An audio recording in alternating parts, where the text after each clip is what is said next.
আল্লাহ রাব্বুল আলামিন বলেছেন পবিত্র কোরআনুল কারীমের মধ্যে, আল্লাহ রাব্বুল আলামিন ডাক দিয়া বলেন, ওয়া আম্মা মান খাফা মাকামা রাব্বিহি ওয়া নাহান নাফসা আনিল হাওয়া ফাইন্নাল জান্নাতা হিয়াল মাওয়া। আল্লাহ রাব্বুল আলামিন ডাক দিয়া বলে, যারা আল্লাহকে ভয় পায়, আল্লাহর মাকামটাকে ভয় পায়, কিয়ামতের ময়দানে আল্লাহর সামনে দাঁড়াতে হবে, আল্লাহর সামনে দাঁড়ায়া সব কিছুর হিসাব দিতে হবে, আল্লাহর সামনে দাঁড়ায়া সব গুনার হিসাব দিতে হবে, সেই মাকামটাকে যারা ভয় পায় আল্লাহ রাব্বুল আলামিন ডাক দিয়ে বলে, তাদের জন্য আমি আল্লাহ জান্নাতের ব্যবস্থা রেখেছি, তাদের ঠিকানা হলো জান্নাত। আল্লাহ রাব্বুল আলামিন সূরাতুর রহমানের এক জায়গায় ডাক দিয়ে বলেন, মান খাফা মাকামা রাব্বিহি জান্নাতান। আল্লাহ রাব্বুল আলামিন ডাক দিয়ে বলে, যারা আল্লাহকে ভয় পায়, আল্লাহর মাকামটাকে ভয় পায়, আল্লাহর সামনে দাঁড়াতে হবে, কাল কিয়ামতের ময়দানে নেতা কাজে আসবে না, রাজা কাজে আসবে না, পীর কাজে আসবে না, ইমাম কাজে আসবে না, এমনকি নবীরা কাজে আসবে না, এমনকি আমাদের আপনাদের নবী, আল্লাহর প্রিয় নবী সরকারে দু জাহান পর্যন্ত আল্লাহর রাগ দেখে ভীত সন্ত্রস্ত হয়ে যাবেন, আল্লাহর রাগ দেখে আল্লাহর নবী কুদরতি পায়ে সিজদায় পড়ে যাবেন, সরাসরি কোনো আবদার করবেন না। বুখারী শরীফের বর্ণনা, সব নবীরা ইয়া নাফসি ইয়া নাফসি বলতে থাকবে, সব নবীরা বলবে আল্লাহর সামনে যাওয়া যাবে না, আল্লাহ বড় রাগ করে আছেন, আল্লাহ কাহার, আল্লাহ জব্বার, আমার তো ভুল ছিল, না জানি আল্লাহ ধরে ফেলেন কিনা, আল্লাহর সামনে যাওয়া যাবে না, কি হবে কি হবে। সমস্ত নবীরা পরামর্শ দিবে সরকারে দু জাহান রাহমাতুল লিল আলামিন মুহাম্মাদুর রাসূলুল্লাহর কাছে যান। সমস্ত মানুষগুলো আল্লাহর নবীর কাছে আসবে, আল্লাহ পাক আল্লাহর নবী দেখবেন আল্লাহর রাগ অনেক বেশি, এই জন্য আল্লাহর নবী ভয় না পায়া আল্লাহর নবী আল্লাহর কুদরতি পায়ে সিজদায় পড়ে যাবেন, আল্লাহর কুদরতি পায়ে সিজদায় পড়ে আল্লাহর নবী আল্লাহর প্রশংসা করতে থাকবেন, আল্লাহর গুণকীর্তন করতে থাকবেন, অমনিতে আল্লাহর রাগটা পানি হয়ে যাবে, আল্লাহ রাগান্বিত অবস্থা থেকে বের হইয়া আল্লাহ খুশি হয়ে যাবেন। বলেন সুবহানাল্লাহ। আল্লাহ খুশি হয়ে যাবেন, আল্লাহ বলবেন, হে আমার দোস্ত মুহাম্মদ, ইরফা রাসাকা, মাথা উঠান, সাল তো আমার কাছে চান, আপনাকে দেওয়া হবে, শাফি তুশাফা, আপনি সুপারিশ করেন, আপনার সুপারিশ গ্রান্টেড হবে, তখন আল্লাহর নবী সুপারিশ করবেন। এই যে গুনাহ করছি, অপরাধ করছি, আল্লাহর সামনে কেমনে দাঁড়াবো, এই চিন্তা যাদের আছে, এই ভয় যাদের আছে, এই ভয় করে যারা গুনাহ থেকে বিরত থাকে, আল্লাহ রাব্বুল আলামিন ডাক দেয়া বলে, তাদের জন্য একটা জান্নাত নয়, তাদের জন্য আমি আল্লাহ ডাবল জান্নাতের ব্যবস্থা করে রেখেছি। ইব্রাহিম আলাইহিস সালাতু ওয়াস সালামের স্ত্রীকে উঠে নিয়ে গেল। ইব্রাহিম আলাইহিস সালাতু ওয়াস সালাম বলে দিয়েছিলেন, যদি জিজ্ঞেস করে তোমার মাঝে আর আমার মাঝে সম্পর্ক কি, বলবা আমি তোমার ভাই হই, তুমি আমার বোন হও। স্বামী স্ত্রী যদিও ভাই বোন না, কিন্তু ধর্মীয় দিক থেকে, দিনের দিক থেকে ধর্মীয় ভাই বোন বলা যেতে পারে, কোনো অসুবিধা নাই। ইব্রাহিম আলাইহিস সালাতু ওয়াস সালাম জানতেন ভাই বোনের সম্পর্ক হলে এই অত্যাচারী বাদশা ওই নারীর দিকে খারাপ দৃষ্টি দেয় না। ইব্রাহিম আলাইহিস সালাতু ওয়াস সালাম বলে দিলেন, জিজ্ঞেস করলে বলবা আমি তোমার ভাই, তুমি আমার বোন হও। অত্যাচারী বাদশার সেনাবাহিনীরা ইব্রাহিম আলাইহিস সালাতু ওয়াস সালামের স্ত্রীকে জালেম বাদশার কাছে নিয়ে গেল। জালেম বাদশা ইব্রাহিম আলাইহিস সালাতু ওয়াস সালামের স্ত্রীর ইজ্জত নষ্ট করার চেষ্টা করলো, বুখারী শরীফের বর্ণনা।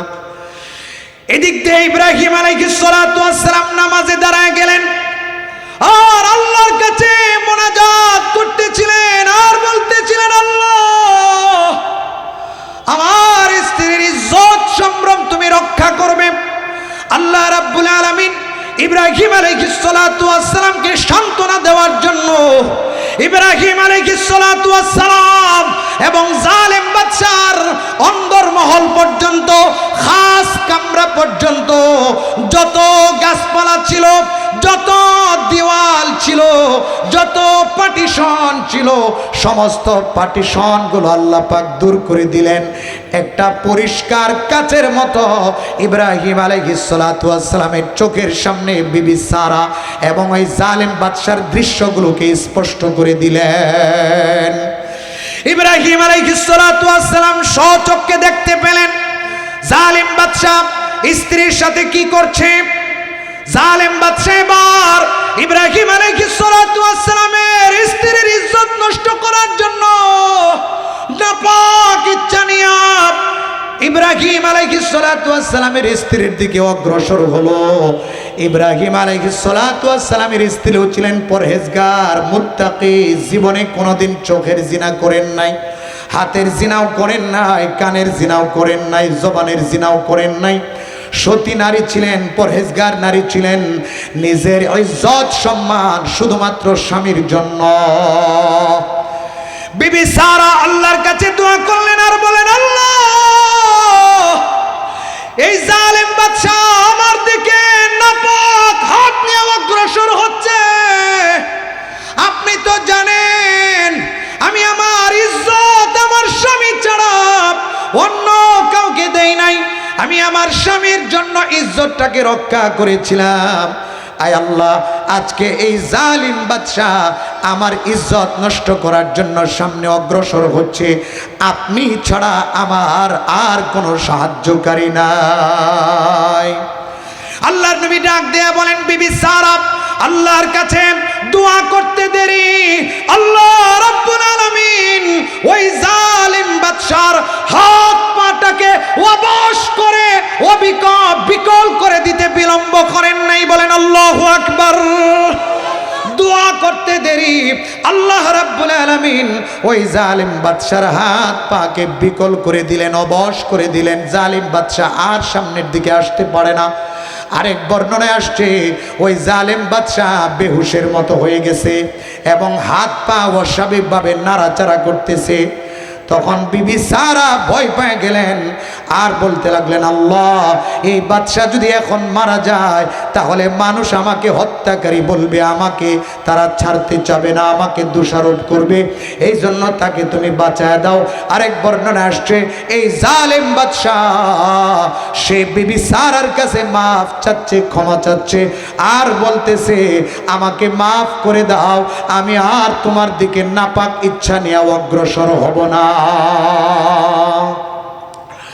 বিবি সারা মাফ করে দিলেন, কিন্তু জালেমরা এত সহজে ভালো হয় না। কথা বলেন ঠিক কিনা? জালেমরা জুলুম করার পরেও এত সহজে ভালো হয় না। ওরা আবার দেশের মানুষের মসনদে বৈশা মানুষের উপর জুলুম করার জন্য আবার ষড়যন্ত্র করতেছে। এত জুলুম নির্যাতন করেছে, এত মানুষ কতল করেছে, এরপরও এরা বলে আমরা কোনো দোষ করি নাই, আমরা কোনো অপরাধ করি নাই।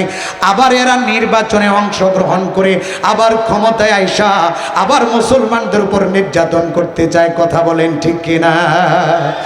কিন্তু আমরা বাংলাদেশের মানুষ বলতে চাই, হে অত্যাচারীরা, এত জুলুম আর নির্যাতন তোমরা করেছ, এদেশের জনগণ আর তোমাদেরকে চায় না।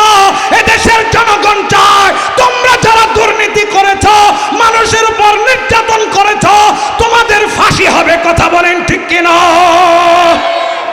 তোমরা এদেশের মানুষের মসনদ দখল করে আবার ক্ষমতা দখল করে মানুষের উপর নির্যাতন করবা দূরের কথা। আমরা তো আশা করছি এদেশের জনগণ চায় তোমাদের বিচার হবে, যেভাবে মানুষকে তোমরা কতল করেছো তোমাদেরও ফাঁসি হবে।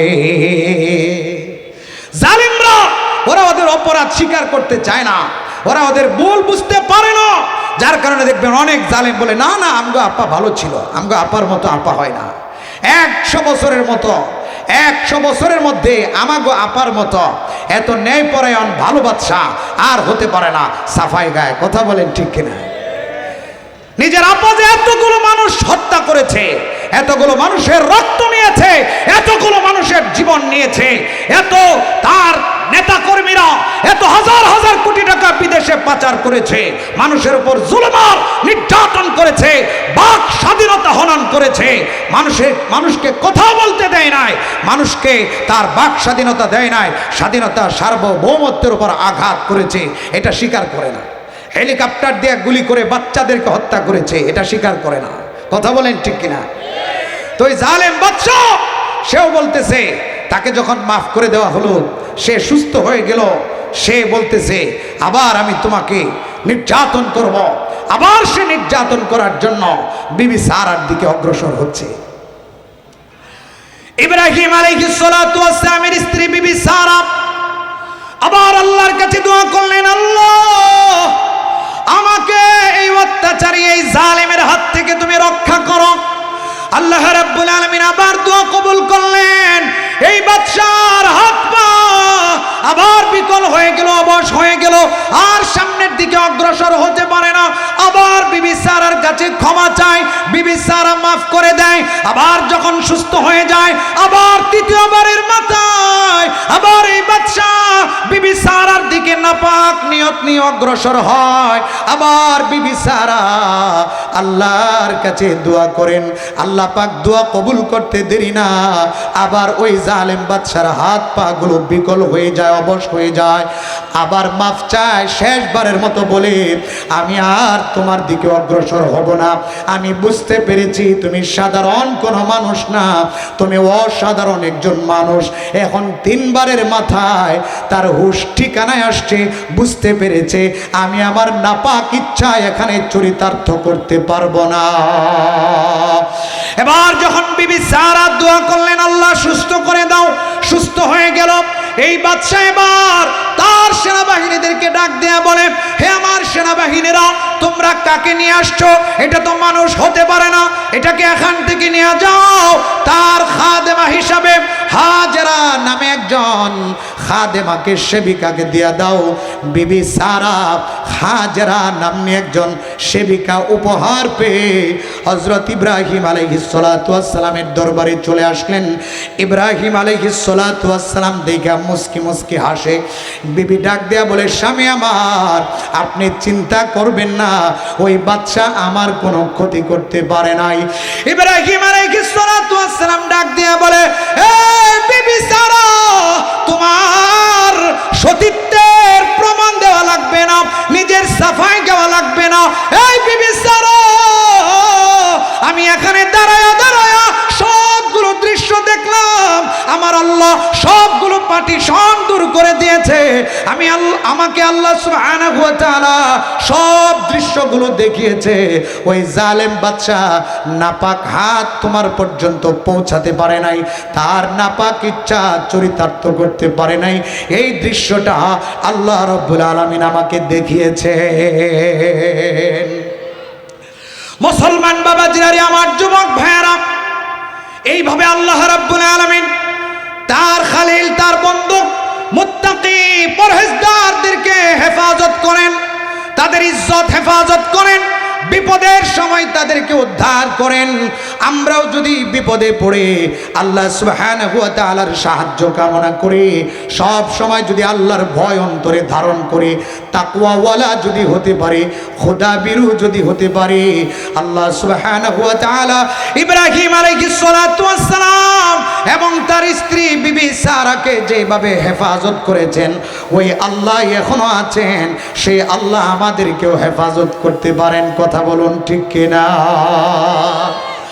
আল্লাহ রাব্বুল আলামিন অদৃশ্য থেকে অকল্পনীয় মুত্তাকিদেরকে রিজিক দিয়ে থাকেন। আল্লাহ সুবহানাহু ওয়া তাআলা শুধু কোরআনুল কারীমের মধ্যে বলেন নাই, বাস্তবে আল্লাহ রাব্বুল আলামিন মুত্তাকি পরহেজগার আল্লাহ ওয়ালাদেরকে অকল্পনীয় অদৃশ্য জায়গা থেকে রিজিকের ব্যবস্থা করেছেন, আসমান থেকে রিজিকের ব্যবস্থা করেছেন। মারিয়াম আলাইহাস সালাতু ওয়াস সালামের কথা আপনারা সবাই জানেন। বিবি মারিয়াম ঈসা আলাইহিস সালাতু ওয়াস সালামের আম্মা যান বিবি মারিয়াম যখন ছোট্ট মানুষ, জাকারিয়া নবী আলাইহিস সালাতু ওয়াস সালাম বিবি মারিয়ামের দায়িত্ব গ্রহণ করেছেন।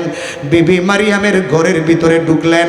ঘরের ভিতরে ঢুইকা হযরতে জাকারিয়া আলাইহিস সালাতু ওয়াস সালাম তাকায় দেখেন মারিয়ামের ঘরের মধ্যে অনেকগুলো ফল দেখা যায়। হযরত জাকারিয়া ডাক দিয়া বলে, ইয়া মারিয়াম, হে মারিয়াম, এত সুন্দর সুন্দর ফল, এই ফল তো আমাদের এলাকার না, এই ফল তো বাজারে পাওয়া যায় না, এই ফল তো এলাকায় পাওয়া যায় না, এই ফল তোমাকে কে দিল? মারিয়াম আলাইহিস সালাতু ওয়াস সালাম ডাক দিয়া বলেন, নবী জাকারিয়া, এই ফল আমি দুনিয়ার কারো কাছ থেকে নেই নাই, এই ফল আমাকে আমার আল্লাহ আসমান থেকে রিজিক হিসাবে পাঠিয়েছে। আল্লাহ রাব্বুল আলামিন পবিত্র কোরআনুল কারীমের মধ্যে ডাক দিয়া বলেন, কুল্লামা দাখালা আলাইহা জাকারিয়াল মিহরাব ওয়াজাদা ইনদাহা রিজকা ক্বালা ইয়া মারইয়াম আন্না লাকি হাযা قالت هو من عند الله إن الله يرزق من يشاء بغير حساب। আল্লাহ রাব্বুল আলামিন ডাক দিয়া বলেন, জাকারিয়া যখন মারিয়ামের ঘরে কক্ষে প্রবেশ করলেন তখন যা দেখলেন অনেকগুলো ফল দেখা যায়। জাকারিয়া জিজ্ঞেস করলেন, হে মারিয়াম, এত সুন্দর ফল তুমি কোথা থেকে আনলে? মারিয়াম ডাক দিয়া বলে, নবী জাকারিয়া, এই ফল আমাকে আমার আল্লাহ দিয়েছেন। জাকারিয়া আলাইহিস সালাতু ওয়াস সালাম যখন দেখলেন ছোট্ট মারিয়ামকে আল্লাহ রাব্বুল আলামিন আন সিজন ফল দিতে পারে, এলাকার মধ্যে ফল নাই, বাজারের মধ্যে ফল নাই, এরপরেও আল্লাহ রাব্বুল আলামিন ফলের ব্যবস্থা করে দিয়েছেন। তখন জাকারিয়া নবী বুড়া হয়ে গেছেন, জাকারিয়া নবীর সন্তান নাই, জাকারিয়া নবীর স্ত্রীও বন্ধা, সন্তান হওয়ার সম্ভাবনা নাই। কিন্তু জাকারিয়া নবীর ঈমান তো আগে থেকে মজবুত, আরো মজবুত হয়ে গেল। হযরত জাকারিয়া নবী ওখানেই দাঁড়ায় আল্লাহর দরবারে মুনাজাত করেন আর বলেন, আল্লাহ, তুমি মারিয়ামকে আসমান থেকে রিজিক দিতে পারো, আসমান থেকে ফল দিতে পারো। আয় আল্লাহ, আমার সন্তান নাই, আমি বুড়া হয়ে গেছি, আমার স্ত্রী বন্ধা হয়ে গেছে, আমার সন্তান হওয়ার সম্ভাবনা নাই, কিন্তু তুমি আল্লাহ মারিয়ামকে যেভাবে আন সিজন ফল দিতে পেরেছ, তুমি আল্লাহ চাইলে আমাকেও সন্তান দিতে পারো, এই জন্য আমি তোমার কাছে সন্তান চাচ্ছি। হযরত জাকারিয়া নবী আল্লাহর কাছে মজবুত ঈমান নিয়া, তাকওয়া নিয়া সন্তান চাইতে দেরি, আল্লাহ রাব্বুল আলামিন দোয়া কবুল করতে দেরি করেন নাই। আল্লাহ রাব্বুল আলামিন ডাক দিয়া বলেন, ফাবাশশারনাহু বিগুলামিন ইসমুহু ইয়াহইয়া।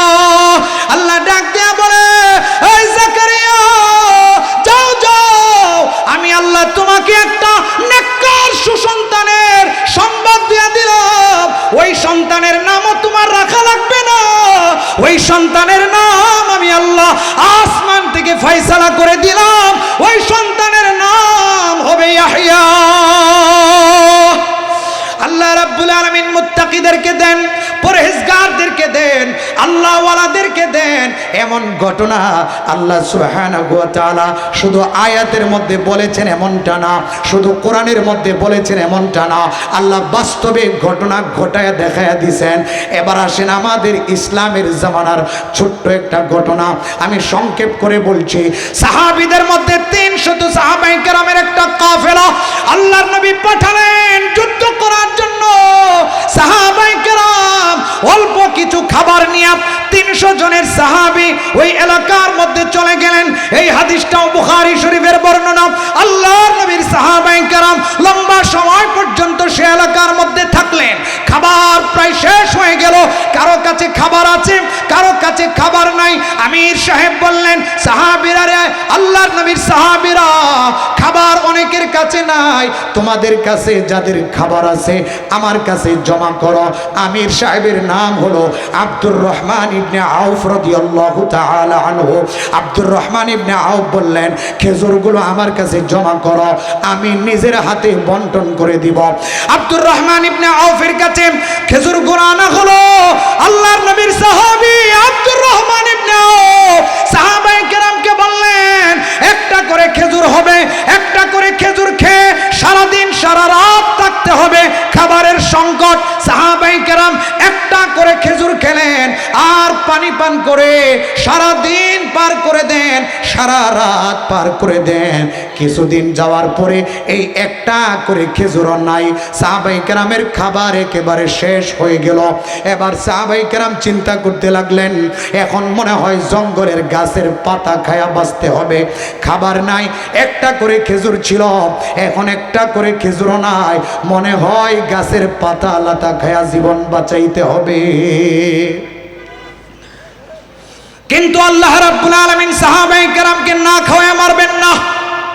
মুত্তাকিদের জামাত, তাকওয়াওয়ালাদের জামাত, পরহেজগার খোদা বিরুদ্ধের আল্লাহওয়ালাদের 300 জনের জামাত, আল্লাহ পাক তাদেরকে না খাওয়ায় রাখবেন না।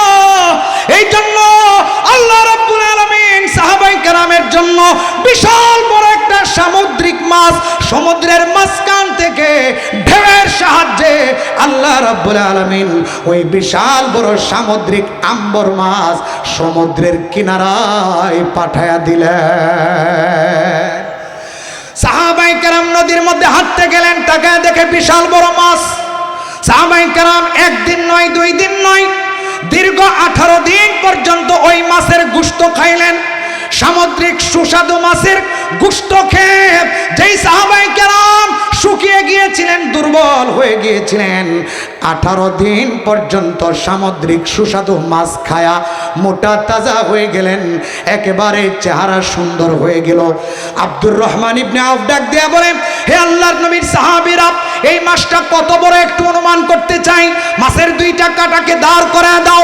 মাছের পেটের 2টা কাঁটাকে দাঁড় করায় দেওয়া হলো, আর বলা হলো সবচাইতে উঁচা উট নিয়ে আসো, সবচাইতে লম্বা সাহাবী উটের উপর সওয়ার হও, এই 2টা কাঁটার ভিতর দিয়ে তোমরা যেতে পারো কিনা দেখো।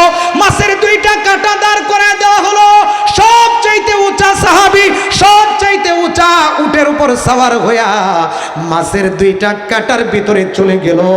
সাহাবীর মাথা কিন্তু মাছের কাঁটার সাথে লাগে না। এত বড় মাছ তারা আল্লাহর পক্ষ থেকে নিয়ামত পাইল। সাহাবায়ে কেরাম মদিনায় গেলেন, আল্লাহর নবীকে সব ঘটনা খুলে বললেন। আল্লাহর নবী খুশি হয়ে গেলেন আর বললেন, সাহাবীরা রে, এটা আল্লাহর পক্ষ থেকে তোমাদের জন্য বিশেষ নিয়ামত, বলুন সুবহানাল্লাহ। আল্লাহ রাব্বুল আলামিন মুত্তাকিদেরকে না খাওয়ায় মারেন না। মুত্তাকিরা জেলখানায় থাকুক, মুত্তাকিরা আগুনে থাকুক, আল্লাহ পাক মুত্তাকিদেরকে হেফাজত করেন। আল্লাহ সুবহানাহু ওয়া তাআলা বলেছেন, ওয়া মাইয়াত্তাকিল্লাহা ইয়াজআল লাহু মাখরাজা ওয়া ইয়ারযুকুহু মিন হাইসু লা ইয়াহতাসিব। যারা আল্লাহকে ভয় পায়, আল্লাহ তাদেরকে বিপদ থেকে উদ্ধার করেন এবং তাদেরকে অকল্পনীয় জায়গা থেকে রিজিকের ব্যবস্থা করে দেন। এটা শুধু 2টা ঘটনা, হাজার হাজার ঘটনা এমন আছে। আল্লাহ সুবহানাহু ওয়া তাআলা মুত্তাকিদেরকে আসমান থেকে রিজিক দিয়েছেন, অকল্পনীয় জায়গা থেকে রিজিক দিয়েছেন এবং বিপদ আপদ থেকে মুত্তাকিদেরকে হেফাজত করেছেন। কারণ মুত্তাকিরা আল্লাহর কাছে সবচেয়ে দামি। আবু হুরায়রা রাদিয়াল্লাহু তাআলা আনহু থেকে বর্ণিত, আল্লাহর নবীকে জিজ্ঞাসা করা হলো, মান আকরামুন নাস ইয়া রাসূলুল্লাহ, মানুষের মধ্যে সবচাইতে সম্মানিত কে? আল্লাহর নবী বলেছেন, আতকাহুম, যারা সবচাইতে বেশি মুত্তাকি, যার তাকওয়া যত বেশি সে আল্লাহর কাছে তত দামি বেশি হয়ে যায়। সুবহানাল্লাহ। এটা শুধু নবীজির হাদিস না, আল্লাহ পাক কুরআনুল কারীমের মধ্যেও বলেছেন। আল্লাহ রাব্বুল আলামিন ডাক দেয়া বলেন, ইন্না আকরামাকুম ইনদাল্লাহি আতকাকুম। রাব্বুল আলামিন বলেন তোমাদের মধ্যে সবচাইতে সম্মানী হলো ওই ব্যক্তি, তোমাদের মধ্যে সবচাইতে দামি হলো ওই ব্যক্তি যেই ব্যক্তি আল্লাহ সুবহানাহু ওয়া তাআলাকে সবচাইতে বেশি ভয় পায়। শুধু টাকাওয়ালা হলেই দামি হওয়া যায় না, শুধু ক্ষমতার মালিক হলে দামি হওয়া যায় না, শুধু রূপ সৌন্দর্যের মালিক হলে দামি হওয়া যায় না, শুধু শক্তিশালী হলে দামি হওয়া যায় না, শুধু আলেম হলে দামি হওয়া যায় না, শুধু বক্তা হলে দামি হওয়া যায় না, শুধু হাজী হলে দামি হওয়া যায় না।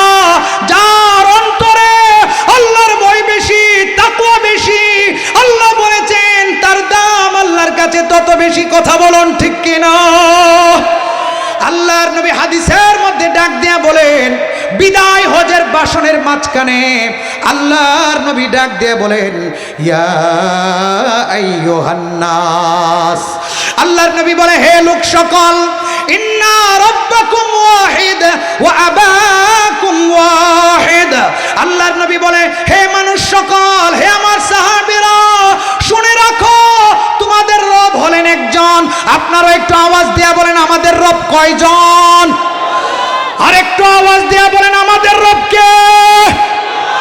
আর একটু আওয়াজ দিয়া আকাশ বাতাস মোহরিত করে বলেন, বলিষ্ঠ কণ্ঠে আওয়াজ দিয়া বলেন আমাদের রব কে? আল্লাহর নবী ডাক দিয়া বলে তোমাদের রব হলেন একজন, তোমাদের বাবা হলেন একজন। শুনে রাখো, লা ফাদলা লিআরাবিয়িন আলা আজামি ওয়ালা লিআজামিয়িন আলা আরাবি ওয়ালা লিআহমারা আলা আসওয়াদা ওয়ালা লিআসওয়াদা আলা আহমারা ইল্লা বিত্তাকওয়া। আল্লাহর নবী ডাক দেয়া বলে শুনে রাখো, সাবধান হয়ে যাও, সাবধান হয়ে যাও। আরবের মানুষের অনারবের উপর কোনো শ্রেষ্ঠত্ব নাই, অনারবের মানুষের উপর কোনো শ্রেষ্ঠত্ব নাই। অর্থাৎ তুমি আরবি আরেকজন অনারব, এই জন্য তোমার দাম বেশি, এমনটা হতে পারে না। তুমি অনারব আরেকজন আরবি, তোমার আরবির উপর দাম বেশি, এটা হতে পারে না। আল্লাহর নবী ডাক দেয়া বলে ওয়ালা লি আহমারা আলা আসওয়াদা ওয়ালা লি আসওয়াদা আলা আহমারা। সুন্দর মানুষের কালো মানুষের উপর শ্রেষ্ঠত্ব নাই, কালো মানুষের সুন্দর মানুষের উপর কোনো শ্রেষ্ঠত্ব নাই, ইল্লা বিত্তাকওয়া, তবে যার তাকওয়া বেশি তার দাম বেশি। এরপরে আল্লাহর নবী তিলাওয়াত করলেন, ইন্না আকরামাকুম ইনদাল্লাহি আতকাকুম, তোমাদের মধ্যে ওই মানুষটা সবচাইতে দামি যার অন্তরে আল্লাহর ভয় বেশি। আমি বক্তা, এই জন্য আমার দাম বেশি হতে পারে না। আমি বক্তা হয়ে যদি আল্লাহকে ভয় না পাই, আমি আলেম হয়ে যদি নামাজ না পড়ি, আমি আলেম হয়ে যদি আল্লাহর গোলামি না করি, আরেকজন রিকশা ড্রাইভার যদি রিকশা চালক হয়ে নামাজ পড়ে আল্লাহর গোলামি করে, আমি আলেমের চাইতে ওই রিকশা চালকের দাম বেশি। কথা বলেন ঠিক কিনা? আমি হাজী হয়ে গেলাম কিন্তু আল্লাহর গোলামি করি না। আরেকজন মাটি কাটা শ্রমিক যদি আল্লাহর গোলামি করে, হাজী হয়ে যদি আল্লাহকে ভয় না পাই, ওপেনলি গুনাহ করি, সুদ খাই, ঘুষ খাই, জিনা করি, পর্দা করি না। আরেকজন মাটি কাটা শ্রমিক যদি আল্লাহকে ভয় পায়, গুনাহ ছেড়ে দেয়, আল্লাহর গোলামি করে, ওই মাটি কাটা শ্রমিকের দাম আল্লাহর কাছে বেশি। কথা বলেন ঠিক কিনা? কারণ আল্লাহর নবীও বলেছেন আকরামাকুম আতকাকুম, আল্লাহ বলেছেন আকরামাকুম আতকাকুম, তোমাদের মধ্যে সবচেয়ে দামি হলো সে যার অন্তরে আল্লাহর ভয় বেশি আছে। এই জন্য আল্লাহকে ভয় পেতে হবে, আল্লাহর ভয় অন্তরে ঢুকাতে হবে। আজকে আমাদের আল্লাহর ভয় অন্তরে নাই, এই জন্য গুনাহ করে পুলিশ প্রশাসন দিয়েও গুনাহ বন্ধ করানো যায় না, সিসি ক্যামেরা দিয়েও গুনাহ বন্ধ করানো যায় না, গোয়েন্দা বাহিনী দিয়েও গুনাহ বন্ধ করানো যায় না। অপরাধ থেকে মানুষকে মুক্ত করা যায় না, অপরাধ থেকে দেশকে মুক্ত করা যায় না, অপরাধ থেকে সমাজকে মুক্ত করা যায় না, অপরাধ থেকে সন্তানদেরকে ফেরানো যায় না। কারণ হলো গোয়েন্দা বাহিনী আছে, সেনাবাহিনী আছে, পুলিশ পাহারা আছে, সিসি ক্যামেরা আছে, কিন্তু আল্লাহর ভয় অন্তরে নাই। কথা বলেন ঠিক কিনা?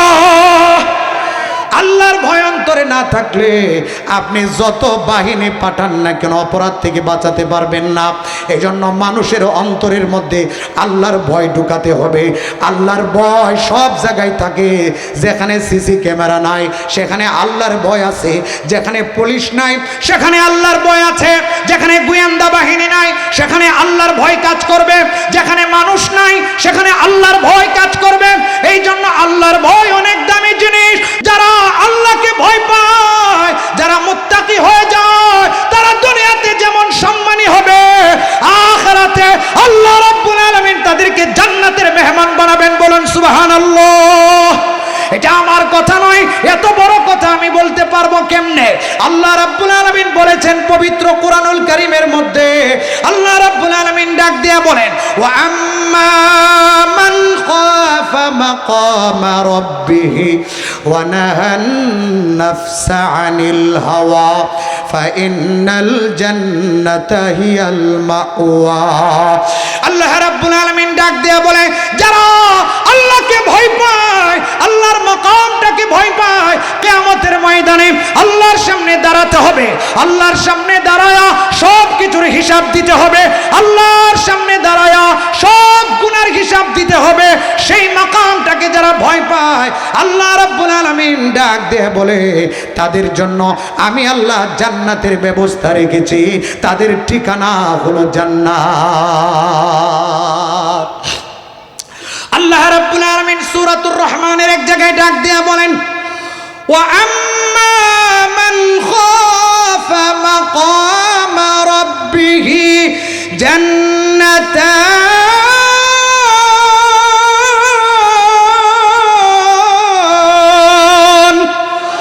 আল্লাহ রাব্বুল আলামিন ডাক দিয়ে বলে, যারা আল্লাহকে ভয় পায়, আল্লাহর মাকামটাকে ভয় পায়, আল্লাহর সামনে দাঁড়াতে হবে।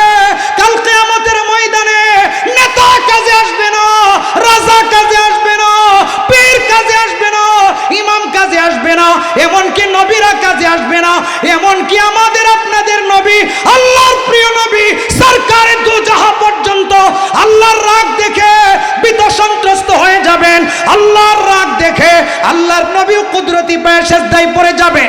সরাসরি কোনো আবদার করবেন না। বুখারী শরীফের বর্ণনা, সব নবীরা ইয়া নাফসি ইয়া নাফসি বলতে থাকবে। সব নবীরা বলবে আল্লাহর সামনে যাওয়া যাবে না, আল্লাহ বড় রাগ করে আছেন, আল্লাহ কাহার, আল্লাহ জব্বার, আমার তো ভুল ছিল, না জানি আল্লাহ ধরে ফেলেন কিনা, আল্লাহর সামনে যাওয়া যাবে না। কি হবে কি হবে? সমস্ত নবীরা পরামর্শ দিবে সরকারে দু জাহা রহমাতুল লিল আলামিন মুহাম্মাদুর রাসূলুল্লাহর কাছে যান। সমস্ত মানুষগুলো আল্লাহর নবীর কাছে আসবে। আল্লাহ পাক, আল্লাহর নবী দেখবেন আল্লাহর রাগ অনেক বেশি। এই জন্য আল্লাহর নবী ভয় না পায়া আল্লাহর নবী আল্লাহর কুদরতি পায়ে সিজদায় পড়ে যাবেন। আল্লাহর কুদরতি পায়ে সিজদায় পড়ে আল্লাহর নবী আল্লাহর প্রশংসা করতে থাকবেন, আল্লাহর গুণকীর্তন করতে থাকবেন। অমনিতে আল্লাহর রাগটা পানি হয়ে যাবে। আল্লাহ রাগান্বিত অবস্থা থেকে বের হইয়া আল্লাহ খুশি হয়ে যাবেন। বলেন সুবহানাল্লাহ। আল্লাহ খুশি হয়ে যাবেন। আল্লাহ বলবেন, হে আমার দোস্ত মুহাম্মদ, ইরফা রাসাকা, মাথা উঠান, সাল তো আমার কাছে চান, আপনাকে দেওয়া হবে। শাফি তুশাফা, আপনি সুপারিশ করেন, আপনার সুপারিশ গ্রান্টেড হবে। তখন আল্লাহর নবী সুপারিশ করবেন। এর আগে কোন নেতার নেতাগিরি চলবে না, কোন আলেম সুপারিশ করতে পারবে না, কোন হাফেজের সুপারিশ চলবে না, কোন ওলির সুপারিশ চলবে না, কোন পীরের সুপারিশ চলবে না, কোন ব্যক্তির সুপারিশ চলবে না। সবাই ভয়ঙ্কর জিনা করি, এই যে গুনাহ করছি, অপরাধ করছি, আল্লাহর সামনে কেমনে দাঁড়াবো, এই চিন্তা যাদের আছে, এই ভয় যাদের আছে, এই ভয় করে যারা গুনাহ থেকে বিরত থাকে, আল্লাহ রাব্বুল আলামিন ডাক দেয়া বলে, তাদের জন্য একটা জান্নাত নয়, তাদের জন্য আমি আল্লাহ ডাবল জান্নাতের ব্যবস্থা করে রেখেছি। তাদের জন্য ডাবল জান্নাত, তাদের জন্য দুইটা জান্নাত। এই জন্য কবি ডাক দেয়া বলে, আল্লাহর সামনে দাঁড়ানোটাকে ভয় পাও। হরে আকিল না গো গাফিল, হরে আকিল না হো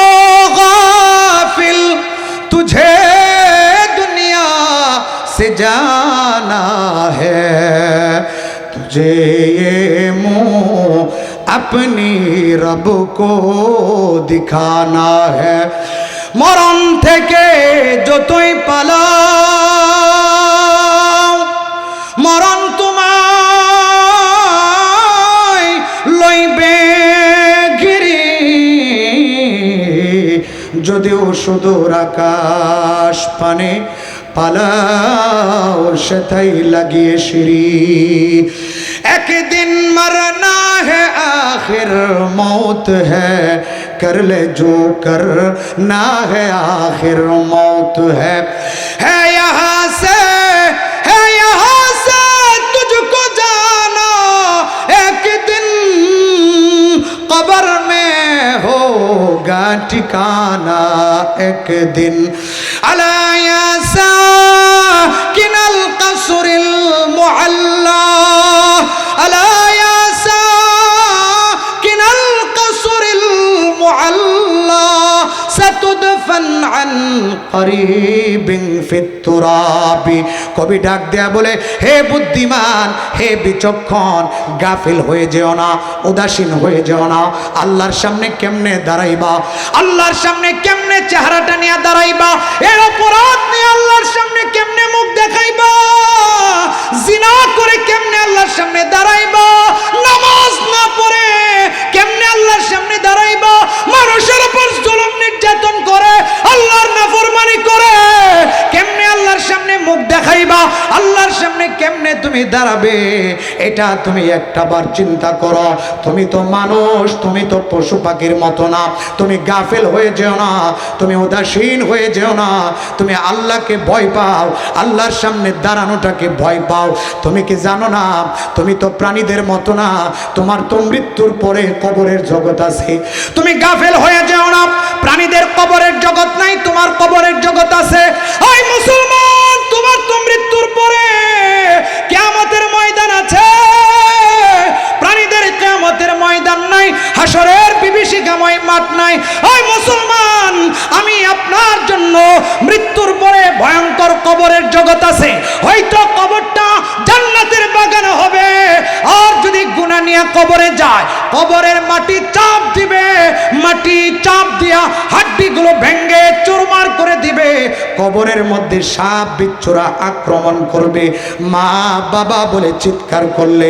মা আসবে না বাবা আসবে না আজকে ঘরের মধ্যে একলা ঘুমাইলে বড় ভয় লাগে একটা বাড়ির মধ্যে লাইট জ্বালায় ঘুমাইলেও বড় ভয় লাগে মা বোনদেরও ভয় লাগে পুরুষদেরও ভয় লাগে একলা ঘরের মধ্যে একলা বাড়ির মধ্যে ঘুমাইলে ভয় লাগে মৃত্যুর পরে যখন সাপ বিচ্ছুর ঘর 3.5 হাত মাটির নিচে যখন শুয়ে দেওয়া হবে জান যখন রূহ যখন শরীরের মধ্যে দিয়া দিবে জাহান্নামের গর্ত হয়ে যাবে সাপ বিচ্ছু যখন পেঁচায় ধরবে মা নাই বাবা নাই কলিজার টুকরা সন্তান নাই স্ত্রী পাশে নাই বন্ধু বান্ধব কেউ নাই সেই কিয়ামতের ময়দান সেই কবরের জগৎকে আমরা কেমনে সহ্য করব একটাবার তো কেউ চিন্তা করলাম না একটাবার তো চিন্তা করলাম না আমার মৃত্যুর উপরে কবর আছে বিশ্বাস করি কিন্তু কবর কেমন হবে এটা তো একটাবার চিন্তা করলাম না কবরের পাশ দিয়ে চলে যায়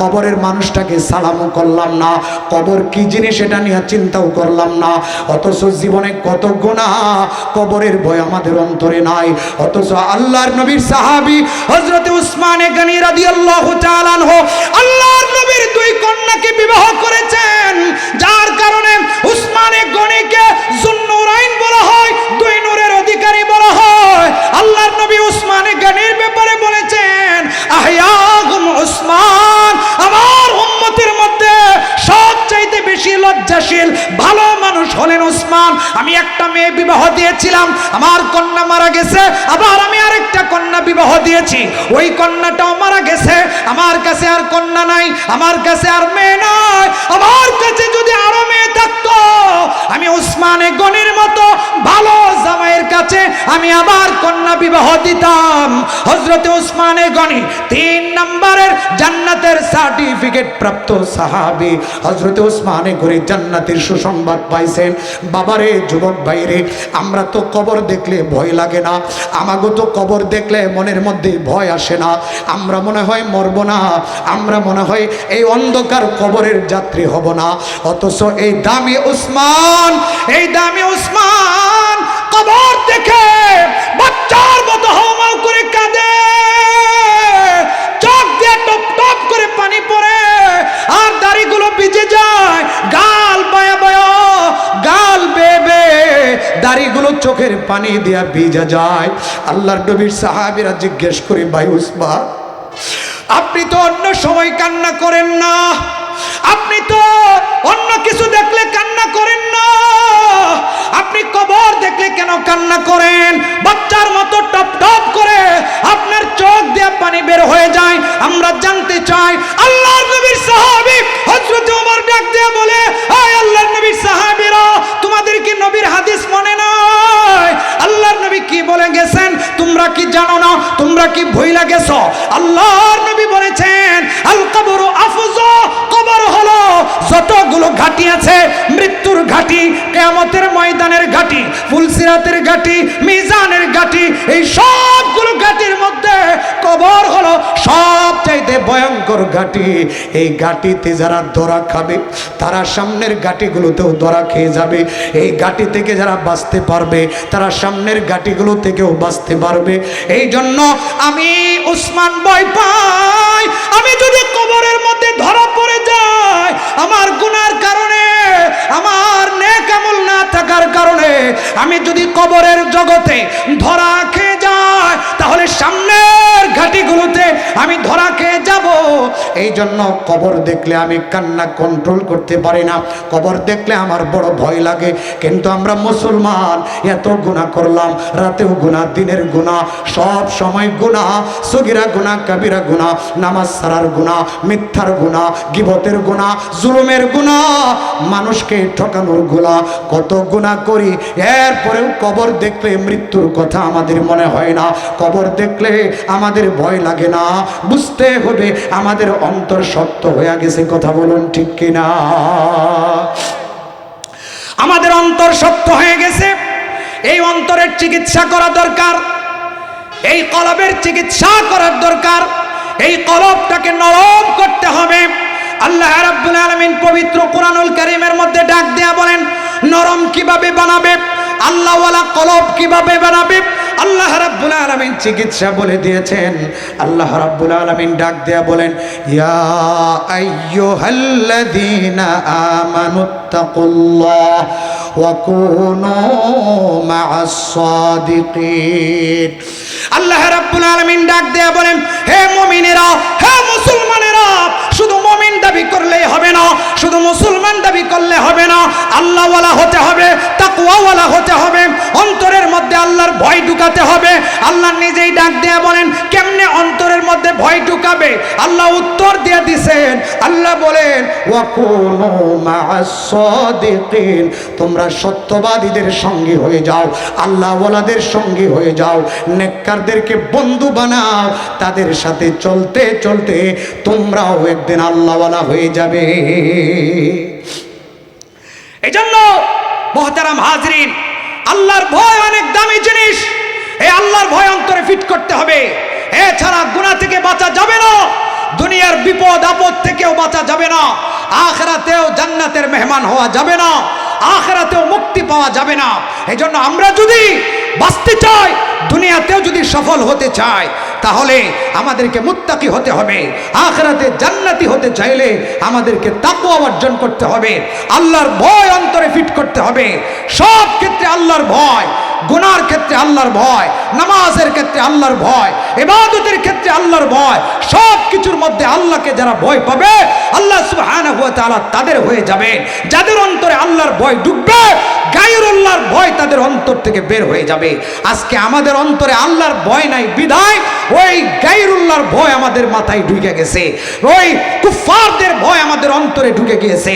এজন্য আল্লাহর ভয় অন্তরে ঢুকিয়ে কুফফারদের ভয় অন্তর থেকে বের করতে হবে। কথা বলেন ঠিক কিনা? সাহাবায়ে কেরামের আল্লাহর ভয় ছিল, এজন্য আল্লাহ সুবহানাহু ওয়া তাআলা তাদের হয়েছে। কিন্তু আমাদের আল্লাহর ভয় নাই। আমরা এত গুনাহ করি, একবার আল্লাহকে ভয় পাই না। অথচ সাহাবায়ে কেরাম আল্লাহ সুবহানাহু ওয়া তাআলাকে এতটা ভয় পাইতেন।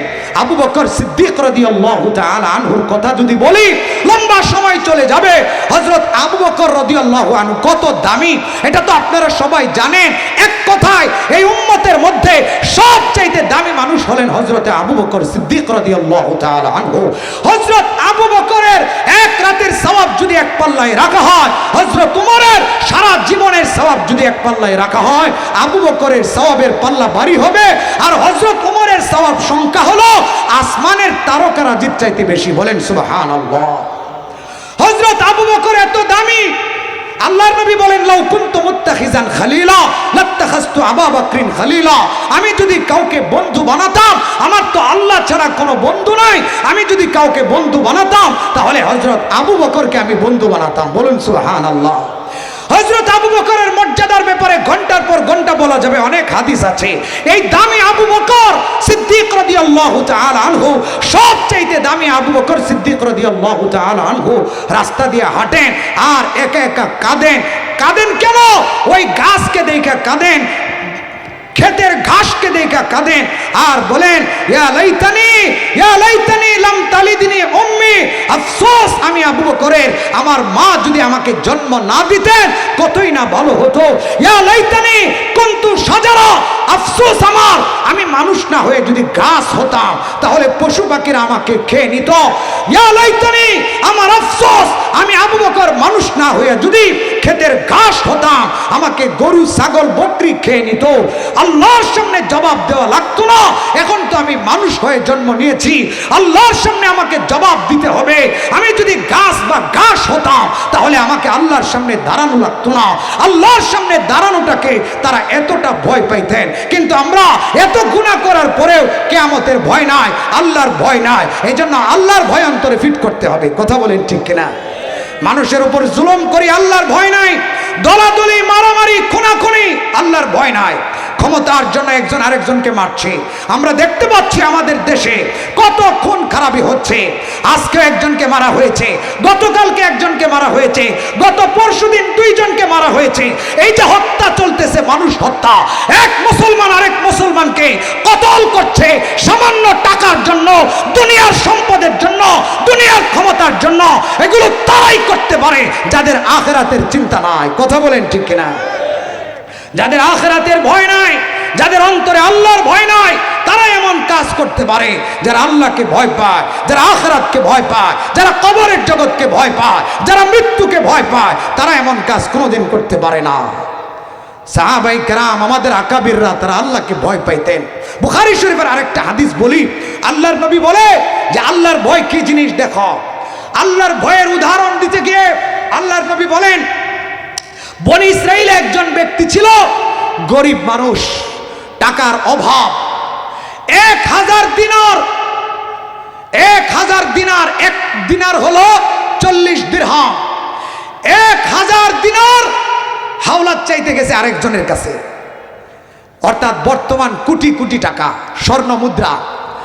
এই 1000 স্বর্ণ মুদ্রা হাওলাত চাইতে গিয়েছে আরেকজন বড় লোকের কাছে। ওই বড় লোক বলে সাক্ষী লাগবে, সাক্ষী নিয়ে আসো।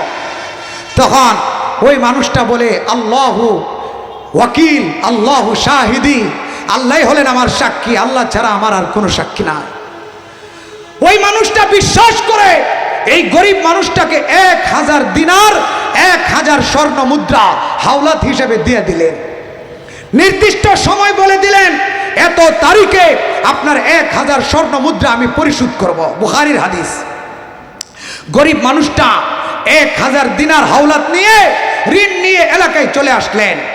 নির্দিষ্ট তারিখ অনুযায়ী 1000 দিনার ব্যবস্থা করে, ওয়াদা রক্ষা করতে হবে, কষ্ট করে 1000 দিনার ব্যবস্থা করেছেন। স্বর্ণ মুদ্রা নিয়ে ওই পাওনাদারের বাড়ির দিকে রওনা করেছেন। পাওনাদারের বাড়িতে যাওয়ার পথে একটা নদী পড়ে, একটা সমুদ্র পড়ে। এখন ওই ঋণগ্রস্ত ব্যক্তি গরিব মানুষটা 1000 দিনার তার হাতের মধ্যে আছে, নিয়ে যাবে পাওনাদারের কাছে, নিয়ে যাবে ওই ব্যক্তির কাছে, কিন্তু নৌকা নাই, নদী পার হওয়ার মতো কোনো ব্যবস্থা নাই। বিশাল বড় নদী, নৌকা ছাড়া পার হওয়া যাবে না, কিন্তু কোনো নদী নাই, কোনো নৌকা নাই।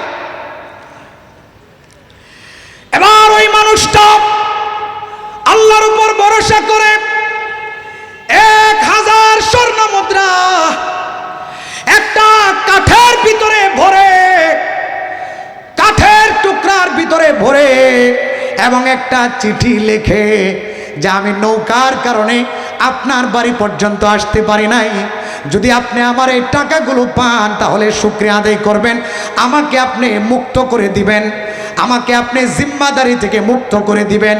আমি আপনার কাছ থেকে টাকা হাওলাত নিয়েছিলাম, আজকে আপনার টাকা ফেরত দেওয়ার তারিখ ছিল, কিন্তু আমি দেখা করতে পারি নাই কারণ নৌকা নাই। বুখারী শরীফের হাদিস। 1000 স্বর্ণ মুদ্রা কাঠের ভিতরে ঢুকায় এই ঋণগ্রস্ত ব্যক্তি বাড়িতে চলে আসছে আর আল্লাহর কাছে দোয়া করতেছে, আল্লাহ তুমি এই 1000 স্বর্ণ মুদ্রা পাওনাদারের কাছে পৌঁছায় দেওয়ার ব্যবস্থা করবা। বলেন সুবহানাল্লাহ।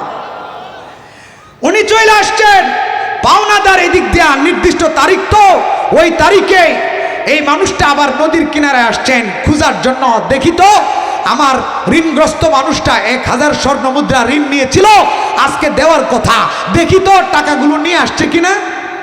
আয়সা দেখে মানুষ নাই, কেউ নাই, বাড়িতে চলে যাবে, নিরাশ হয়ে বাড়িতে চলে যাবে, মন খারাপ। হঠাৎ তাকে দেখে সমুদ্রের মধ্যে, নদীর মধ্যে একটা কাঠের টুকরা ভাসতেছে। বলেন সুবহানাল্লাহ। ওই পাওনাদার মনে মনে ভাবলো, টাকা তো পাইলাম না, ঋণগ্রস্ত ব্যক্তিকে তো পাইলাম না, আচ্ছা বাড়িতে যাব, খালি হাতে কেন যাব, এই কাঠের টুকরাটা নিয়ে যায়, বিবি সাহেবার উপকারে আসবে, রান্না বান্না করতে পারবে, কাঠের টুকরাটা নিয়ে যায়। পাওনাদার স্ত্রীর সহযোগিতার জন্য কাঠের টুকরাটা বাড়িতে নিয়ে গেল, কাঠের টুকরাটা বিদীর্ণ করলো, মাঝখানে দেখে চিঠি সহ 1000 স্বর্ণ মুদ্রা।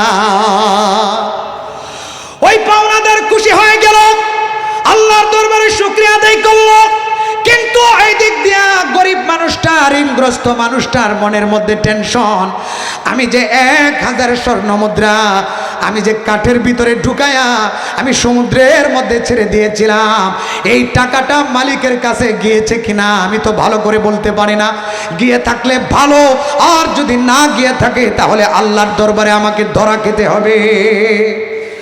যদি পাওনাদার 1000 স্বর্ণ মুদ্রা না পান তাহলে কাল কিয়ামতের ময়দানে আমাকে ধরবেন, আমি আসামি হয়ে যাব, আল্লাহর দরবারে আসামির কাঠগড়ায় দাঁড়াতে হবে। এই জন্য এই গরিব মানুষটা আরো কষ্ট করে কিছুদিন পরে আরো 1000 স্বর্ণ মুদ্রা ব্যবস্থা করলেন। 1000 স্বর্ণ মুদ্রা ব্যবস্থা করে কিছুদিন পরে নদী পার হয়ে ওই ধনী মানুষ পাওনাদারের বাড়িতে গেলেন। বাড়িতে যায় বলেন, হে পাওনাদার ভাই, আমি আপনার কাছ থেকে 1000 দিনার ঋণ নিয়েছিলাম, নির্দিষ্ট তারিখে আপনাকে পরিশোধ করার কথা ছিল, আমি 1000 দিনার নিয়ে আপনার ঋণ পরিশোধ করার জন্য আমি এসেছিলাম, কিন্তু সমুদ্রের মধ্যে কোনো নৌকা ছিল না, এজন্য আপনার বাড়ি পর্যন্ত আসতে পারি নাই। আমি আমার স্বর্ণ মুদ্রাগুলো একটা কাঠের ভিতরে আমি ভরে আমি সমুদ্রের মধ্যে ফেলে দিয়েছিলাম, আপনি মনে হয় পান নাই, এই যে নেন আপনার 1000 স্বর্ণ মুদ্রা। বিলম্ব হওয়ার কারণে আপনি মন খারাপ করবেন না, বিলম্ব হওয়ার কারণে সময় মতো দিতে না পারার কারণে আমাকে মাফ করে দিবেন।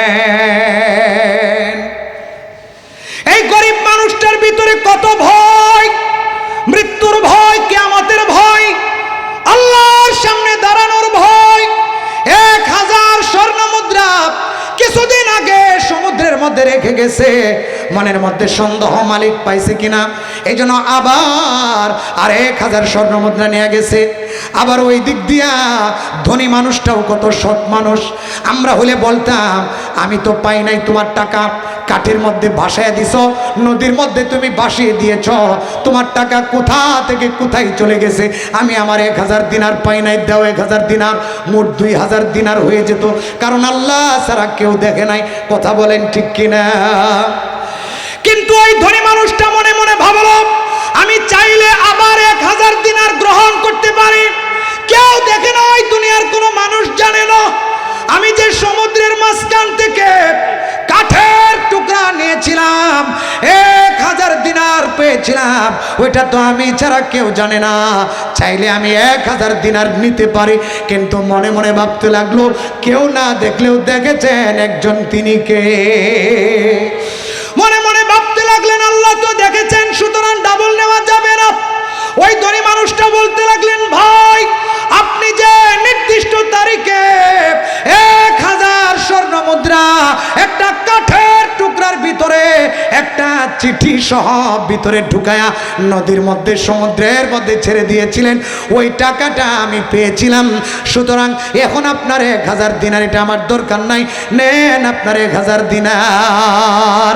আল্লাহর নবী বুঝাইতে চাইলেন দুনিয়ার মধ্যে বনি ইসরায়েলের 2 জন মানুষ, ঋণ গ্রহীতা এবং ঋণদাতা, দুজনের ভিতরে আল্লাহর ভয় ছিল, দুজনের ভিতরে আল্লাহর ভয় ছিল, জাহান্নামের ভয় ছিল, কিয়ামতের ভয় ছিল, যার কারণে তারা আদান প্রদান করেছেন আল্লাহকে সাক্ষী রেখে, এবং নির্দিষ্ট তারিখে তারা তাদের টাকা পরিশোধ করে দিয়েছেন। 6-9 করেন নাই, চাইলে মেরে দিতে পারতেন, কেউ কাউকে চিনে না। ঋণ গ্রহীতা ঋণদাতাকে চিনে না, ঋণদাতা ঋণগ্রস্ত ব্যক্তিটাকে চিনে না, চাইলে টাকা মেরে দিতে পারতেন, কিন্তু মেরে দেন নাই। কিন্তু আমরা মুসলমান হলে কোটি কোটি টাকার সম্পদ আমরা পাইলে আমরা শুধু মেরে দিতাম না, আমরা ওই মানুষটার গোষ্ঠী শুদ্ধা ভুলে যাইতাম, শুধু এলাকা ছাড়তাম না, লাগলে বাংলাদেশ ছাইরা ভারতে চলে যাইতাম। কথা বলেন ঠিক কিনা? কোটি কোটি টাকা পাইলে শুধু এলাকা ছাড়তাম না, দেশ ছেড়ে বিদেশে পালায় যাইতাম। 1 কোটি টাকা, 2 কোটি টাকা, হায় হায়, 1000 স্বর্ণ মুদ্রা। এই যে আমাদের এই অবস্থা, কারণ হলো আমাদের ভিতরে আল্লাহর ভয় নাই। এজন্য আল্লাহর ভয় আমাদের অন্তরে ফিট করতে হবে। আল্লাহর ভয়টা অনেক দামি জিনিস। আল্লাহর ভয় যাদের অন্তরে আছে তারা সহজে গুনাহ ছাড়তে পারে, আর যাদের অন্তরে আল্লাহর ভয় নয় তারা সহজে গুনাহ ছাড়তে পারে না। তারা মানুষকে ভয় পায় ঠিক, কিন্তু মানুষ যেখানে থাকে না সেখানে তারা গুনাহ করে। যারা সিসি ক্যামেরাকে ভয় পায়, গুনাহ করে না, কিন্তু সিসি ক্যামেরার আড়ালে গেলে গুনাহ করে। যারা দিনের বেলা গুনাহ করে না, দিনের আলোকে ভয় পায়, তারা রাতের অন্ধকারে গেলে গুনাহ করে। যারা পুলিশের সামনে, গোয়েন্দার সামনে গুনাহ করে না, তারা যখন পুলিশ থেকে আড়াল হয়ে যায়, গোয়েন্দা থেকে আড়াল হয়ে যায়, তখনই গুনাহ শুরু করে দেয়, কারণ অন্তরে আল্লাহর ভয় নাই। কথা বলেন ঠিক কিনা? একটা যুবকের কথা বলে আমি আমার আলোচনার ইতি টানছি, আমি আমার আলোচনা শেষ পর্যায়ে নিয়ে যাচ্ছি। একজন যুবক খুতুবাতে জুলফিকারের মধ্যে আল্লামা জুলফিকার আলী নকশবন্দি রহমাতুল্লাহি আলাইহি লিখেছেন, একটা যুবক সে একজন আল্লাহ ওয়ালার দরবারে গিয়েছে, যায় বলে, হুজুর আমার দ্বারা অনেক গুনাহ কন্ট্রোল করা সম্ভব হয়, কিন্তু একটা গুনাহ আমার দ্বারা কন্ট্রোল হয় না, সেটা হলো চোখের গুনাহ। চোখের গুনাহ, চোখের জিনা থেকে আমি বাঁচতে পারি না। আমি রাস্তা দিয়ে বের হলে আমি বেগানা নারীর দিকে তাকায় থাকি, আমার চোখ আমি হেফাজত করতে পারি না, আমার চোখ কন্ট্রোল করতে পারি না, বেপরদা বেগানা নারীর দিকে আমার চোখ চলে যায়। আপনি আমাকে একটা ভালো ফর্মুলা দেন, আপনি আমার এই রোগের চিকিৎসা করেন, আমাকে আপনি একটু নসিহত করেন যেন আমি এমন গুনাহ থেকে বাঁচতে পারি। কারণ চোখের গুনাহ, চোখের জিনা এতটা মারাত্মক, বেগানা নারীর দিকে চোখ পড়লে, চোখের গুনাহ হলে এটা এখানেই শেষ হয়ে যায় না, এটা সারা রাত যতক্ষণ পর্যন্ত এই স্মৃতি অন্তর থেকে না যাবে ততক্ষণ পর্যন্ত এটা ডিস্টার্ব করে, মানুষের অন্তরকে বিকৃত করে ফেলে, মানুষের মস্তিষ্ক বিকৃত করে ফেলে। চোখের জিনা মস্তিষ্কের মধ্যে বৈশা মানুষের ইবাদতের মধ্যে ডিস্টার্ব করে, আল্লাহর গোলামির মধ্যে ডিস্টার্ব করে, নামাজের মধ্যে ডিস্টার্ব করে, মানুষের সব কিছুর মধ্যে ডিস্টার্ব করে চোখের জিনা, চোখের গুনাহ। কথা বলেন ঠিক কিনা? এই জন্য আল্লাহ সুবহানাহু ওয়া তাআলা চোখের গুনাহ থেকে বাঁচার জন্য মুমিন নারীদেরকে বলেছেন, মুমিনা নারীদেরকে বলেছেন পর্দা করে বের হইবা। আর পুরুষদেরকে বলেছেন তোমরা রাস্তা দিয়ে হাঁটলে তোমরা মাথা নিচু করে, দৃষ্টি অবনত করে হাঁটবা, প্রয়োজন ছাড়া বেগানা নারীর দিকে তোমরা দৃষ্টি দিবে না। আল্লাহ সুবহানাহু ওয়া তাআলা কোরআনুল কারীমে বলেছে। আল্লাহ রাব্বুল আলামিন ডাক দিয়ে বলেন, কুল লিল মুমিনিনা ইয়াগুদ্দু মিন আবসারিহিম ওয়া ইয়াহফাযু ফুরুজাহুম। আল্লাহ রাব্বুল আলামিন বলে, হে আমার দোস্ত মুহাম্মদ, মুমিনদেরকে বলে দেন বলে দেন তারা যখন রাস্তা দিয়ে হাঁটবে তখন তারা যেন তাদের দৃষ্টিকে অবনত রাখে এবং তারা যেন বেগানার নারীর দিকে দৃষ্টি না দেয়। এর কারণে তারা জিনা ব্যভিচার সহ বড় বড় অপরাধ থেকে বাঁচতে পারবে। তেমনি ভাবে আপনি মুমিনা নারীদেরকে বলে দেন, মা জাতিকে বলে দেন, বোন জাতিকে বলে দেন, ওয়াকুল্লিল মুমিনাতি ইয়াগদুদনা মিন আবসারিহিন্না ওয়া ইয়াহফাজুনা ফুরুজাহুন্না। আপনি মুমিনা নারীদেরকে বলে দেন তারা যখন রাস্তা দিয়ে চলবে তারাও যেন দৃষ্টি অবনত করে। আর আল্লাহ সুবহানাহু ওয়া তাআলা অন্য আয়াতে মুমিনা নারীদেরকে ডাক দেয়া বলে, পুরুষদের নির্যাতন থেকে যদি তোমরা বাঁচতে চাও, পুরুষদের টিজিং থেকে যদি তোমরা বাঁচতে চাও, পুরুষদের খারাপ দৃষ্টি থেকে যদি তোমরা বাঁচতে চাও, লম্পটদের হাত থেকে যদি তোমরা বাঁচতে চাও, তাহলে জিলবাব পরিধান করো, মাথা থেকে নিয়ে পা পর্যন্ত পর্দা অবলম্বন করো। কথা বলেন ঠিক কিনা? আল্লাহ রাব্বুল আলামিন ডাক দেয়া বলেন, ইয়া আইয়ুহান নাবিয়্যু কুল লিআজওয়াজিকা ওয়া বানাতিকা ওয়া নিসাইল মুমিনিনা ইউদনিনা আলাইহিন্না মিন জালাবিবিহিন্না যালিকা আদনা আন ইউরাফনা ফালা ইউযাইন। আল্লাহ রাব্বুল আলামিন ডাক দেয়া বলে, হে আমার দোস্ত মুহাম্মদ, আপনার স্ত্রী, আপনার কন্যা, মুমিন মুসলমানদের নারীদেরকে আপনি জানিয়ে দেন তারা যখন ঘর থেকে বের হবে, তারা যখন রাস্তা দিয়ে বের হবে, তারা যেন জিলবাব পরিধান করে, মাথা থেকে নিয়ে পা পর্যন্ত বুরকা পরিধান করে, নেকাব পরিধান করে, শুধুমাত্র রাস্তা দেখার জন্য এক চোখ অথবা দুই চোখ খোলা রাখবে। এই ব্যাখ্যাটা আমরা করি নাই, রইসুল মুফাসসিরিন সাহাবায়ে কেরাম ব্যাখ্যা করেছেন শুধুমাত্র রাস্তা দেখার জন্য এক চোখ খোলা রাখবে অথবা দুই চোখ খোলা রাখবে। এতে করে লাভটা কি? আল্লাহ নিজে ডাক দেয়া বলেন, এত করে লম্পট পুরুষেরা তোমাদেরকে চিনতেও পারবে না, তোমাদের কোনো ক্ষতিও করতে পারবে না, ইফতিজিং করতে পারবে না, নির্যাতন করতে পারবে না, ধর্ষণ করতে পারবে না। কথা বলেন ঠিক কিনা? কিন্তু দুঃখ এবং পরিতাপের বিষয় হলো আল্লাহ পর্দার কথা বলেছেন, আল্লাহ নেকাবের কথা বলেছেন, আল্লাহ বুরকার কথা বলেছেন, কিন্তু আমাদের দেশে তসলিমা নাসরিনের কিছু দূষরেরা, তসলিমা নাসরিনের রেখে যাওয়া কিছু সাঙ্গ পাঙ্গরা নেকাবটাকে ইহুদি পতিতাদের পোশাক বলে গালি দিয়েছে। কথা বলেন ঠিক কিনা? হবিগঞ্জের মোশাররফ নামে একজন, হবিগঞ্জের সাংস্কৃতিক সংগঠনের একজন সংগঠক মোশাররফ ঠাকুর নাম, তার মুসলমান কিন্তু কাজ করেছে নাস্তিকের মতো। কথা বলেন ঠিক কিনা? মোশাররফ ঠাকুর হবিগঞ্জের মুসলমান, সে বলেছে, এক সপ্তাহ হয়ে গেছে, সে বলেছে যে নেকাব অর্থাৎ চেহারা আবৃত করে রাখা, শুধু চোখ খুলে রাখা, এটা মুসলমান নারীদের পোশাক হতে পারে না, এটা হলো ইহুদি পতিতাদের পোশাক। বলেন নাউজুবিল্লাহ। ইহুদি পতিতাদের পোশাক বলেছে এই নেকাবকে, এই বুরকাকে। এরপরে মুসলমান তার বিরুদ্ধে কোনো অ্যাকশন নিচ্ছে না, এরপরেও ধর্মীয় অনুভূতিতে আঘাত করার অপরাধে এখনো পর্যন্ত তাকে গ্রেফতার করা হয়েছে না, হয় নাই। ধর্মীয় অনুভূতিতে আঘাত করার কারণে এখনো পর্যন্ত সে ক্ষমা চায় না। আমরা মুসলমানরা বলতে চাই, হে মোশাররফ ঠাকুর সাহেব, এটা 92% মুসলমানের দেশ, এটা বুরকাওয়ালা পর্দাওয়ালি মা বোনদের দেশ, এটা আলেম ওলামাদের দেশ, এটা মুসলমানদের দেশ। এখানে তসলিমা নাসরিনের পক্ষপাতিত্ব করে বুরকার বিরোধিতা করবেন, নেকাবের বিরোধিতা করবেন, পিঠের চামড়া থাকবে না। কথা বলেন ঠিক না? তসলিমা নাসরিন নেকাবের বিরোধিতা করে, বুরকার বিরোধিতা করে, আল্লাহর নবীর শানে গুস্তাখি করে এই বাংলাদেশে টিকে থাকতে পারে না। আপনি কে বুরকার বিরুদ্ধে কথা বলবেন, আল্লাহর আইনের বিরুদ্ধে কথা বলবেন, আল্লাহর ইসলামের পবিত্র বিধানের বিরুদ্ধে কথা বলবেন?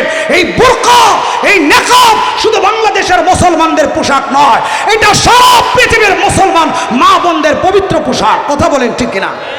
সৌদি আরবের মা বোনেরা তারাও নেকাব পরে দুই চোখ খোলা রাখে। তারপরে মিশর, মুসলিম 55টা কান্ট্রি, কোটি কোটি মা বোন, কোটি কোটি মায়েরা তারা এই নেকাব পরিধান করে, বুরকা পরিধান করে, হ্যাঁ দু একজন দুষ্ট নারী তারা বুরকা পরিধান করতে পারে। তার মানে কি এই বুরকা দুষ্টদের পোশাক নাকি মুসলমানদের পোশাক? এই বুরকা কি পতিতাদের পোশাক নাকি মুসলমানদের পোশাক? একটু আওয়াজ দিয়ে বলতে হবে।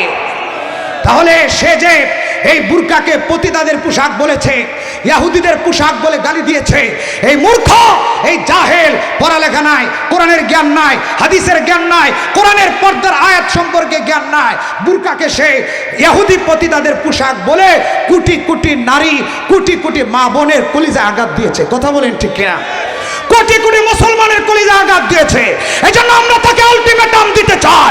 হে মুশাররফ ঠাকুর, বুরকার বিরুদ্ধে কথা বলে, নিকাবের বিরুদ্ধে কথা বলে, ইসলামের পবিত্র ফরজ বিধানের বিরুদ্ধে কথা বলে, আল্লাহর আয়াতের বিরুদ্ধে স্পষ্ট বক্তব্য দিয়ে বুরকার মতো পবিত্র পোশাককে পতিতাদের পোশাক বলে কোটি কোটি নারীদের, মা বোনদের কলিজায় আঘাত দিয়েছ, মুসলমানদের কলিজায় আঘাত দিয়েছ। অনতি বিলম্বে তোমাকে নিঃশর্তে ক্ষমা চেতে হবে। কথা বলেন ঠিক কিনা? নিঃশর্তে ক্ষমা চেতে হবে, আর না হয় যে কোনো সময় জুতা পিটার শিকার হতে পারো। কথা বলেন ঠিক কিনা?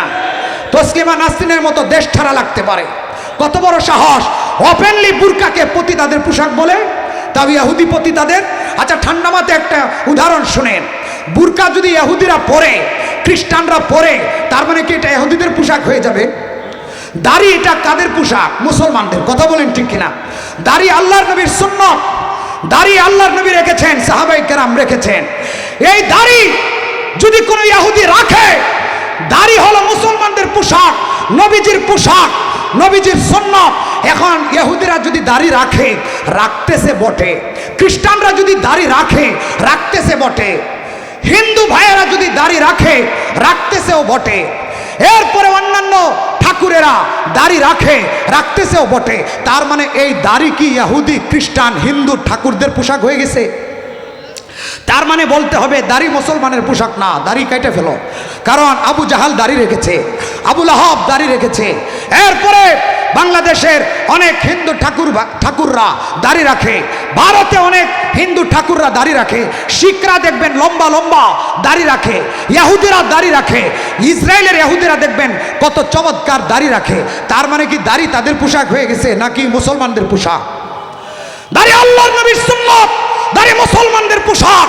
দাড়ির ব্যাপারে যদি কেউ বলে এই দাড়ি ইহুদিদের পোশাক, এটা মুসলমানের পোশাক হতে পারে না, তাহলে তেমনি যেমনি ভাবে সে নাস্তিকতা করেছে, আল্লাহর নবীর দাড়ির বিরুদ্ধে কথা বলে সে আল্লাহর সাথে, নবীজির সাথে দুশমনি করেছে, তেমনি ভাবে মুসলমানদের পবিত্র পোশাকের বিরুদ্ধে কথা বলে সে ইসলামের সাথে, মুসলমানদের সাথে দুশমনি করে নাস্তিকতা করেছে। তাওবা না করা পর্যন্ত আমরা তাকে মুসলমান বলতে পারি না। কথা বলেন ঠিক কিনা? তাওবা করতে হবে, নিঃশর্ত ক্ষমা চাইতে হবে। কথা বলেন ঠিক কিনা? মোহতারাম হাজরিন, তো বলতেছিলাম ওই যুবকটা আল্লাহর নবী বুজুর্গ আল্লাহওয়ালার দরবারে আসছে, আয়েশা বলে আপনি আমাকে একটা চিকিৎসা দেন। কি চিকিৎসা? আমি যেন চোখের জিনা আর না করি। তখন আল্লাহওয়ালা বললেন ঠিক আছে, তোমাকে চিকিৎসা দিব, নসিহত করব। এর আগে তুমি আমার একটা দায়িত্ব পালন করো, আমার একটা কাজ করো। হুজুর বলেন কি কাজ করতে হবে? আমার একটা দুধের পাত্র আছে, দুধ দিয়ে ভরা, এই পাত্রটাকে তুমি বাজারের ওই পাশে আমার বন্ধুর কাছে দিয়ে আসো। হুজুর ঠিক আছে, কোনো অসুবিধা নাই। ঠিক তো আছে, শোনো না, 1 ফুটা দুধ পড়তে পারবে না। 1 ফুটা দুধ পড়লে পিছনে একজন লাগাই দিলাম গোয়েন্দা, তোমাকে জুতার বাড়ি দিবে, বাজারের মানুষের মাঝখানে তোমাকে লাঞ্ছিত করবে। 1 ফুটা দুধও যেন না পড়ে। আর আল্লাহওয়ালা ইচ্ছা করে দুধের পাত্রটা একটু বইরা দিলেন। বেশি নাড়া খাইলে, ধাক্কা লাগলে, হুচট খাইলে, অন্য মনস্ক হইলে পড়ে যাওয়ার সম্ভাবনা আছে, আর মনোযোগ সহকারে নিয়ে গেলে পড়বে না। ওই যুবক ডাক দিয়ে বলে অসুবিধা নাই হুজুর, আমি খুব যত্ন সহকারে আপনার দায়িত্ব পালন করব। এবার এই যুবকটা দুধের পাত্রটা সুন্দর করে আল্লাহওয়ালার কথা মতো বন্ধুর বাড়িতে পৌঁছায়া আল্লাহওয়ালার কাছে আসছে। আয়েশা বলে হুজুর আপনার দায়িত্ব ঠিক মতো পালন করেছি। হুজুর বলে দুধ কি পড়েছিল? বলে না হুজুর, কেমনে পড়বে, 1 ফুটা দুধও পড়ে নাই। পড়লে তো আপনার গোয়েন্দা আমাকে জুতার বাড়ি দিত সবার সামনে। তখন আল্লাহওয়ালা বললেন দায়িত্ব এত সুন্দর করে কেমনে আদায় করলা? কারোর সাথে ধাক্কা লাগে নাই, হুচট খাও নাই? বলে না হুজুর, আপনি যে গোয়েন্দা লাগিয়ে দিছেন আমাকে জুতা মাইরা বাজারের মানুষের সামনে লজ্জিত করবে, এই জন্য আমি কারোর সাথে যেন ধাক্কা না লাগে, হুচট না খায়, খুব যত্ন সহকারে আমি আপনার দায়িত্ব পালন করেছি। আল্লাহওয়ালা বলে কোনো বেগানা নারী দেখেছো কি না? ওই যুবক বলে হুজুর, যেই বড় দায়িত্ব দিয়েছেন বেগানা নারী দেখার সময় কোথায়? বেগানা নারী আমি কেমনে দেখব? বেগানা নারী দেখতে গেলে ধাক্কা লেগে দুধ পড়ে যাবে, বাজারের মানুষের সামনে আপনার পিছনে লোকটা আমাকে জুতা পেটা করবে, এই জন্য বেগানা নারীর দিকে তাকানোর সময় পাই নাই। বলেন আল্লাহু আকবার। আপনারা অর্ধেকটা বুঝে গেছেন। এবার আল্লাহওয়ালা ডাক দিয়া বলে, এই যুবক, গোয়েন্দার ভয়ে বাজারের কয়েকজন মানুষের সামনে জুতা পিটার ভয় তুমি বেগানা নারীর দিকে তাকানোর সাহস পাও নাই, তুমি ধাক্কা লাগো নাই, কারোর সাথে হুচট খাও নাই, আমার দেওয়া জিম্মাদারি, আমার দেওয়া দায়িত্ব তুমি ঠিক মতো আদায় করেছ। একটাবার চিন্তা করো, কাল কিয়ামতের ময়দানে তোমার মা থাকবে, তোমার বাবা থাকবে, তোমার সন্তান থাকবে, তোমার বোন থাকবে, তোমার স্ত্রী থাকবে, হাজার কোটি মানুষ থাকবে কিয়ামতের ময়দানে। তুমি যদি বেগানা নারীর দিকে তাকায় গুনাহ করে জাহান্নামী হও, কাল কিয়ামতের ময়দানে এই লাখো কোটি মানুষের সামনে যখন তোমাকে জুতা পেটা করা হবে, লাঞ্ছিত আর অপমানিত করা হবে, ওইটা কেমনে তুমি সহ্য করবা? এই জন্য যুবক, আখিরাতের কিয়ামতের কথা একটু চিন্তা করো। কিতাবের মধ্যে আসছে ওই যুবক আল্লাহওয়ালার সবকটাকে জেহেনের মধ্যে এমন ভাবে নিয়েছে, অন্তরের মধ্যে এমন ভাবে গেঁথেছে, যখনই বেগানা নারীর দিকে তাকাইতে মনে চায় আখিরাতের লজ্জার কথা, আখিরাতের জুতার বাড়ির কথা, আখিরাতের শাস্তির কথা তার মনে পড়ে যায়, আখিরাতের কিয়ামতের দৃশ্য তার মনে পড়ে যায়, সহজে বেগানা নারী থেকে সে বাঁচতে পারে। তো মোহতারাম হাজিরিন, আমরাও যদি ওই আখিরাতের কিয়ামতকে ভয় পাই, আল্লাহকে ভয় পাই, আল্লাহর সামনে দাঁড়ানোটাকে ভয় পাই, আর গুনাহ ছেড়ে দেই, তাহলে আমাদের জন্য চলা সহজ হবে, নামাজ পড়া সহজ হবে, আল্লাহর ভয় রোজা রাখা সহজ হবে, সামনে রোজা আসতেছে, আল্লাহর ভয় সমস্ত গুনাহ আস্তে আস্তে ছেড়ে দেওয়াটা আমাদের জন্য সহজ হবে। আল্লাহ সুবহানাহু ওয়া তাআলা যেই কথাগুলো বললাম আমাদের প্রত্যেককে বুঝে শুনে আমল করার, বিশেষ করে মুত্তাকি পরহেজগার আল্লাহ ওয়ালা হওয়ার তৌফিক দান করুন। সকলে বলে আমিন। ওয়া আখিরু দাওয়ানা আনিল হামদুলিল্লাহি রাব্বিল আলামিন। আসসালামু আলাইকুম ওয়া রাহমাতুল্লাহি ওয়া বারাকাতুহু।